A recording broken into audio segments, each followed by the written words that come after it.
ke Amerika, ke Kanada, dan Taiwan. Nah, 3 negara itu yang banyak disasar oleh kita untuk menjual produknya ikan tilapia.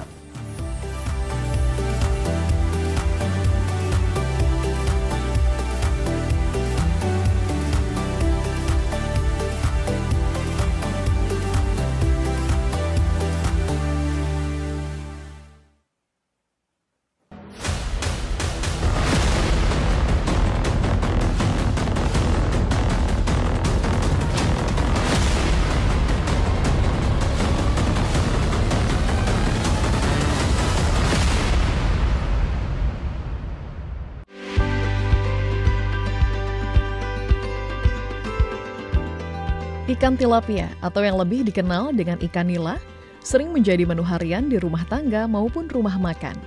Harganya yang murah, enak, dan bergizi menjadi pilihan utama masyarakat untuk santapan olahan ikan.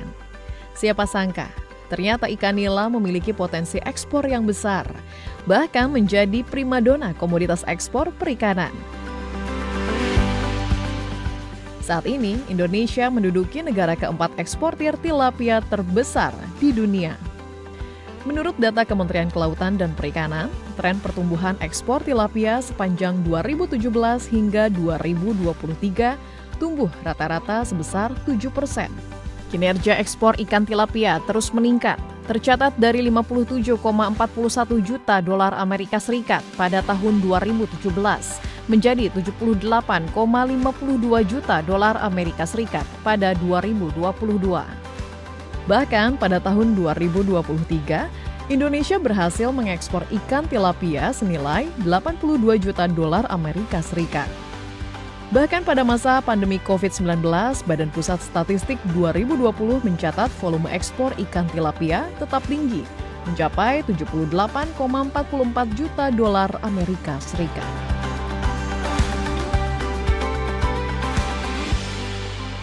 Di tahun yang lalu saja sekitar 81 juta US dollar lah kurang lebih. Itu coba dikalikan 15.000 luar biasa itu saya lihat. Ini tahun lalu tuh angka yang kita ekspor nilainya kalau tidak salah sekitar 11.000 tonan ya gitu. Jadi 11.000 sekian, 166 kalau tidak salah gitu.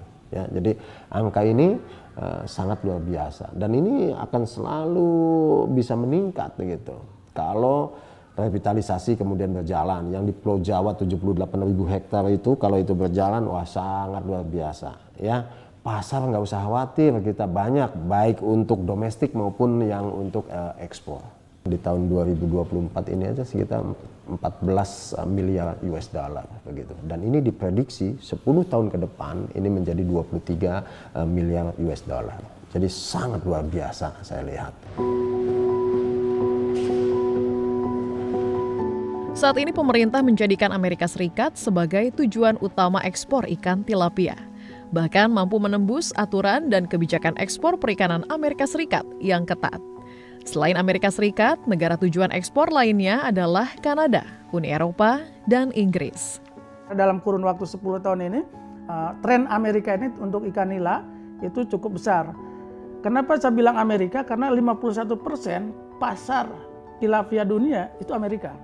Tapi untuk budidaya yang lainnya seperti ikan nila misalnya, ikan nila dalam tahun 2023 kemarin agak naik Indonesia. Agak naik Indonesia pasarnya gitu kan. Sekarang share Indonesia hampir antara 9 sampai 10% gitu kan di pasar internasional tuh market share-nya. Dengan pangsa pasar yang masih dapat diraih, pemerintah kini juga menyasar ekspor ke wilayah Timur Tengah dan Asia yang juga memiliki minat tinggi terhadap ikan tilapia.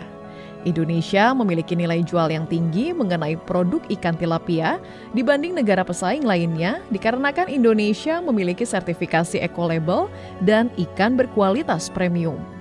Jadi kalau misalnya apakah pasar juga bisa kita segmentasi apakah pasar lokal domestik atau pasar ekspor.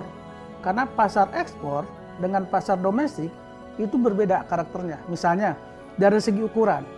Dari segi ukuran, pasar ekspor rata-rata menghendaki 500 gram ke atas atau setengah kilo ke atas. Dan yang pasti persyaratan kalau yang budidaya itu adalah bebas penyakit gitu kan. bebas penyakit, lalu apalagi tidak berbau segala macam. Sangat perketatan terutama dari pakan juga gitu kan. Nah, pakan itu nanti mereka nggak ngecek gitu kan. Ngecek berbagai persyaratan yang harus dipenuhi gitu kan. Kalau untuk produk tilapia yang paling banyak diminati pasar itu adalah bentuk filet. Filet itu diambil dagingnya saja, bukan dalam bentuk kaleng. Itu yang paling banyak. Indonesia sendiri banyak mengekspor dalam bentuk filet, bukan nilai itu hanya dua. Yang paling besar diekspor itu pertama dalam bentuk filet, yang kedua adalah dalam bentuk utuh, segar.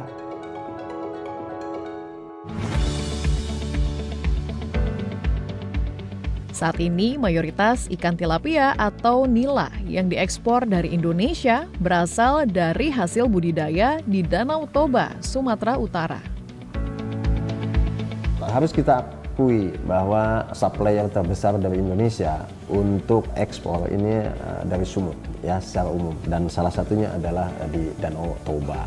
Dua perusahaan ini mengekspor, salah satunya yang saya tahu adalah ke Amerika, ke Kanada, dan Taiwan. Nah, tiga negara itu yang banyak disasar oleh kita untuk menjual produknya ikan tilapia.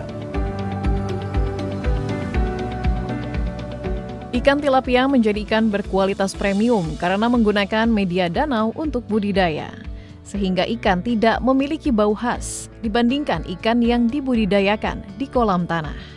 Untuk memenuhi kebutuhan ekspor, Kementerian Kelautan dan Perikanan (KKP) memperkuat kemitraan dengan pelaku usaha dan masyarakat lokal untuk budidaya tilapia.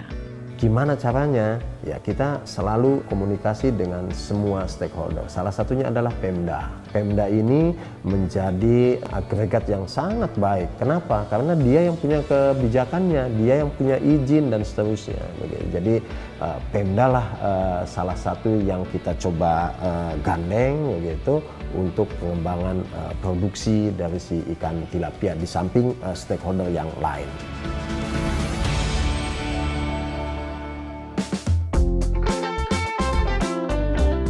Ikan tilapia atau nila dari Danau Toba merupakan pemasok utama ekspor tilapia di Indonesia dengan menggunakan sistem keramba jaring apung KJA dan cara budidaya ikan yang baik CBIB atau Good Aquaculture Practices untuk skema sertifikasi kebutuhan ekspor. Keberadaan perusahaan eksportir dan ratusan petani ikan dalam budidaya tilapia mampu memenuhi kebutuhan produksi tilapia untuk ekspor, seperti dilansir oleh BPS pada 2020. Kontribusi ekspor tilapia dari Danau Toba mencapai 91,66%.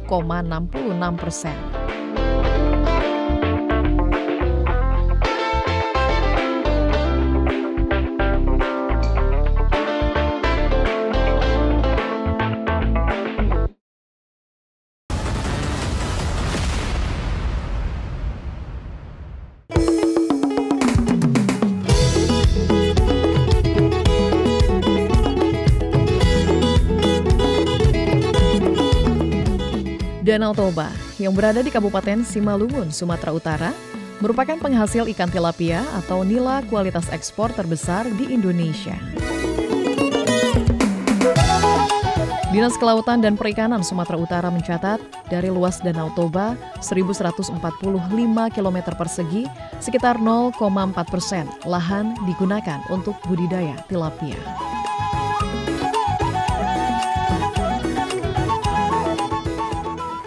Khusus untuk Danau Toba, memang pengelolaan kawasan budidaya ikan itu kita dikuatkan di Nila, karena memang di sana ada beberapa perusahaan yang hadir dan masyarakat juga banyak melaksanakan program budidaya dengan keramba jaring apung. Memang kawasan Danau Toba ini ada beberapa perusahaan yang memang sudah go internasional, menjadi penyumbang devisa untuk negara. Saat ini di 7 kabupaten yang secara geografis masuk ke kawasan Danau Toba, yakni Kabupaten Toba, Samosir, Karo, Tapanuli Utara, Simalungun, Humbang Hasundutan, dan Kabupaten Dairi. Terdapat sekitar 8.000 pelaku budidaya ikan nila yang tersebar di kawasan Danau Toba. Harus kita bedakan pengelola pembudidaya nila ini kan pertama ada di sektor pelaku usaha. Mereka melakukan proses perizinan yang berbasis untuk pengelolaan ikan, kemudian berbasis OSS. Mereka langsung melakukan perizinan baik pelaku usaha besar maupun pelaku usaha kecil. Kemudian kita garis bawahi di sini juga ada pelaku usaha masyarakat yang mereka membentuk kelompok kelompok usaha yang kita berharap juga sebenarnya melakukan proses perizinan. Dan sampai sekarang memang ini masih primadona ya untuk masyarakat di kawasan Danau Toba, di samping ada beberapa budidaya ikan.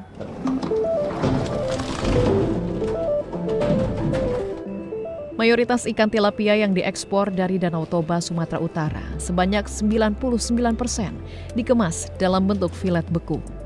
Harga rata-rata tilapia filet beku Indonesia di pasar Amerika Serikat pada 2022 hingga 2023 lebih tinggi 54,05% dibandingkan Cina yang merupakan pesaing utama. Bisnis tilapia sangat menggiurkan karena tilapia adalah produk zero waste. Seluruh bagian tubuh dapat dimanfaatkan dan bernilai jual sehingga sangat menguntungkan. Setelah ikan cukup ukuran, cukup usia, dipanen secara hidup, dibawa ikan dari Danau Toba ke pabrik kita, di situ diproses ya secara keseluruhan. Dan untuk filet beku ataupun loin beku itu konsumen utama kita di Amerika yang paling populer adalah loin. Produk-produk yang lain yang sangat diminati seperti misalkan sisik itu juga kita ekspor ke Jepang. Sisik itu diolah oleh mereka menjadi kolagen yang akan menjadi bahan untuk kosmetik ya. Kemudian juga kita ada kulit ya, salah satu produk unggulan ya, sisa-sisa ikan. Kalau mungkin di Indonesia ada jadikan kerupuk kulit, tapi kalau kita ekspor itu jadikan bahan untuk diambil gelatin untuk kosmetik juga. Ya, ada juga belly meat yang sangat luar biasa, pangsa pasar sangat besar yaitu di Taiwan. Jadi semua komponen ikan benar-benar teroptimalkan dan mampu kita berikan seoptimum nilai tambah itu sendiri. Kita setiap bulan kalau secara kontainer perspektif itu minimum lebih kurang 50 kontainer reefer ataupun 50 kontainer berpendingin ke Amerika dan beberapa negara. Bisa dibayangkan kalau sebulan 50 kontainer berarti setahun luar biasa hampir lebih kurang 600 kontainer lebih kurang. Secara nilai ekonomi sangat stabil, sangat kompetitif. Seperti yang saya sampaikan, karena semakin banyak pemain tilapia tentunya akan membuat persaingan semakin lebih ketat. Ikan untuk kebutuhan ekspor siap panen pada usia 8 hingga 9 bulan dengan berat rata-rata 1,2 kg. Setiap hari perusahaan-perusahaan eksportir membutuhkan ikan hidup sekitar 90 hingga 100 ton per hari.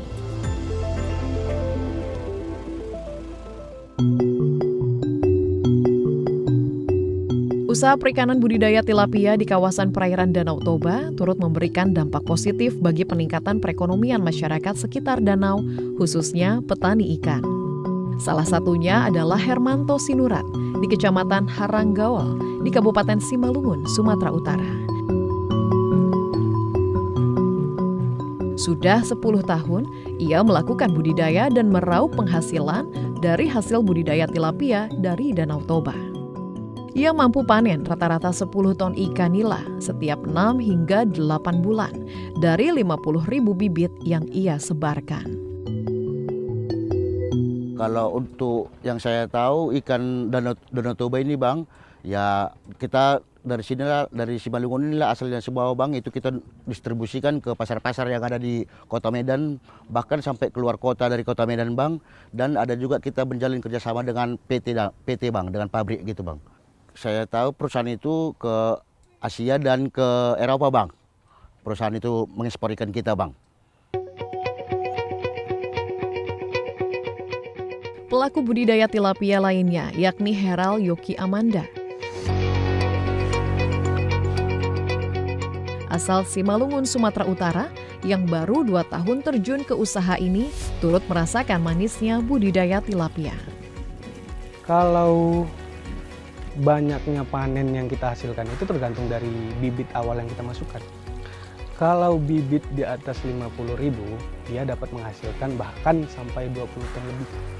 Dalam jangka waktu 4 bulan, bahkan paling lama itu 5,5 ataupun 6 bulan.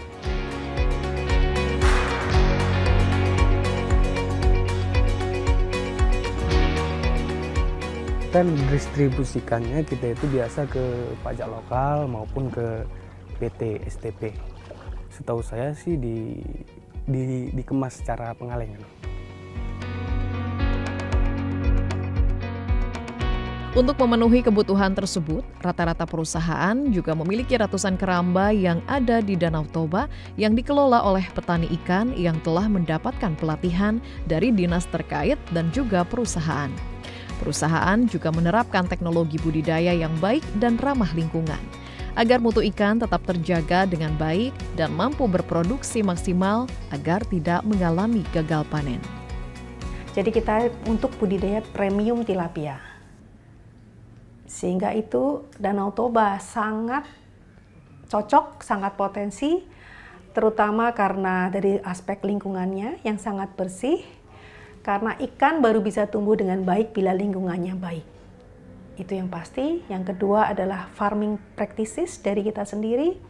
Kita melakukan budidaya dengan sangat baik. Kita sudah tersertifikasi untuk sustainability, baik untuk Best Aquaculture Practice atau BAP, khususnya untuk market Amerika, dan ada ASC, Aquaculture Stewardship Council untuk market Eropa dan yang lainnya.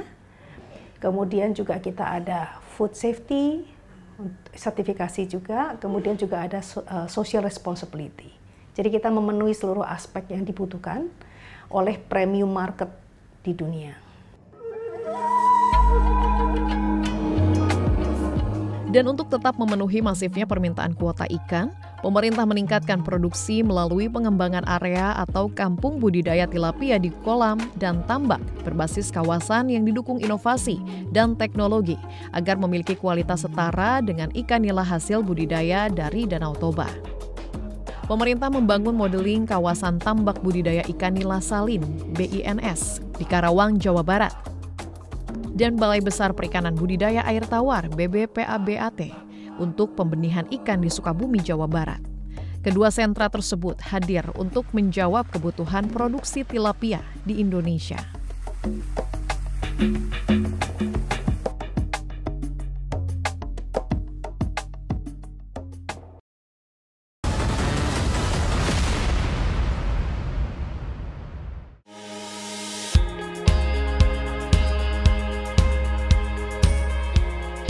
Kementerian Kelautan dan Perikanan KKP bersama Balai Layanan Usaha Produksi Perikanan Budidaya Karawang, Jawa Barat membangun tambak modeling klaster budidaya ikan nila salin di air payau di kawasan Desa Pusaka Jaya, Karawang, Jawa Barat untuk menjawab tingginya permintaan ekspor tilapia atau nila di pasar global. Pembangunan modeling budidaya tersebut merupakan salah satu upaya dalam meningkatkan produksi tilapia nasional dan menjadikan sebagai salah satu komoditi strategis yang dapat menjadi andalan Indonesia ke depan demi keseimbangan ekonomi dan lingkungan.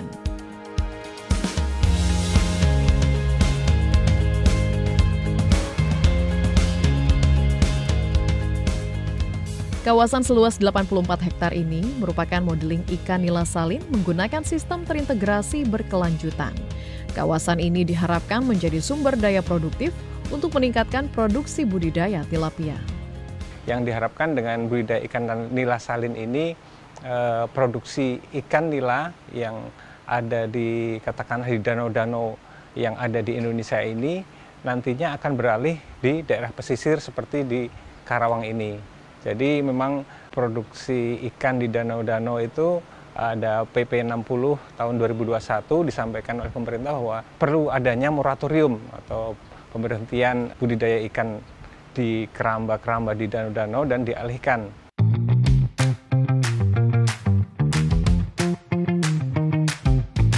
Dalam membangun modeling ini, semua komponen, katakanlah teknologi itu semua kita masukkan di sini. Jadi mulai dari otomatisasi pemberian pakan, ada lining HDPE dan lain sebagainya, kita bikin seideal mungkin.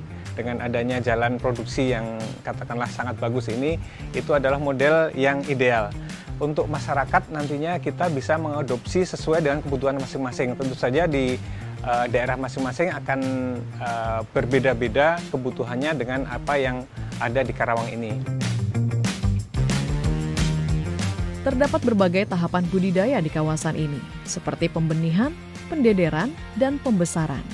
Target hasil budidaya ikan diperuntukkan ekspor dengan filet berukuran minimal 800 gram ke atas. Terhitung dari bulan Mei hingga Oktober 2024, hasil panen pertama BLU PPB Karawang sebesar 230 ton ikan nila salin. Hasil panen didistribusikan ke perusahaan swasta untuk kebutuhan ekspor. Sedangkan ikan yang berukuran filet di bawah 800 gram disalurkan ke pasar lokal. Sebenarnya KKP mempunyai 15 UPT seperti kami. Itu tersebar di seluruh Indonesia.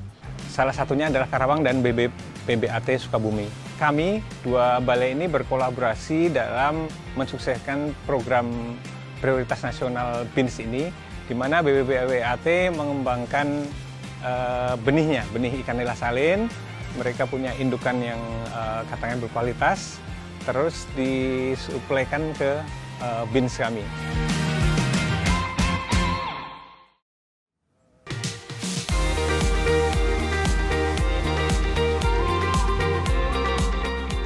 Ketersediaan benih berkualitas yang sesuai dengan kebutuhan menjadi syarat mutlak yang harus ada untuk bisa melaksanakan upaya peningkatan produksi perikanan budidaya nasional. Balai Besar Perikanan Budidaya Air Tawar di Sukabumi, BBPBAT, memiliki luas sekitar 25 hektar dan terbagi menjadi 5 blok dan berperan penting menjadi penyuplai benih unggul sebelum pembesaran dilakukan di Tambak Karawang. Support kita terhadap kegiatan modeling budidaya ikan nila di BLUP Karawang adalah kita ini menjadi pemasok benih, ya, karena kita lebih fokus pada kegiatan perbenihan dan bagaimana menciptakan atau membuat calon induk yang berkualitas. Metode teknologi pembenihan yang berhasil dikembangkan oleh BBPBAT Sukabumi adalah teknologi untuk ikan nila dengan skala rakyat. Menggunakan sistem bioflok di dalam kolam terpal, teknologi tersebut dirancang sebagai pembenihan skala rumah tangga, agar bisa mendorong masyarakat di seluruh Indonesia bisa mengadopsi dengan mudah. Secara umum, kegiatan budidaya nila ini memang memiliki potensi pasar yang besar. Ini kita lihat banyaknya permintaannya, baik itu di dalam negeri maupun di luar negeri, ya. Lalu kemudian terkait dengan kegiatan di masyarakat, begitu ya, yang menjadi masalah besar di masyarakat itu adalah bukan penguasaan teknologinya, tetapi mereka itu lebih pada mendapatkan benih yang berkualitas, ya. Jadi banyak yang masyarakat berbudidaya mendapatkan benih yang kualitasnya itu tidak terlalu baik, ya, sehingga pertumbuhannya pun juga tidak terlalu optimal, gitu ya. Nah, ini menjadi bagian tersendiri dari kita dan keberadaan kita sebagai salah satu UPT yang tentu saja menjawab tantangan mereka, ya, terkait dengan permasalahan benih ini. Nah, seperti yang saya sampaikan di awal tadi, bahwasanya benih yang berkualitas tentu berasal dari induk yang berkualitas.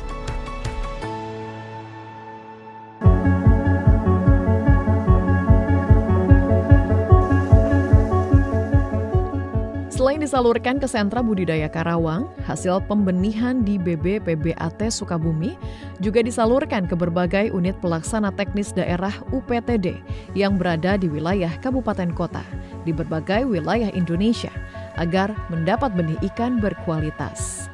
Agar dapat mengembangkan potensi budidaya tilapia atau nila di berbagai daerah di Indonesia.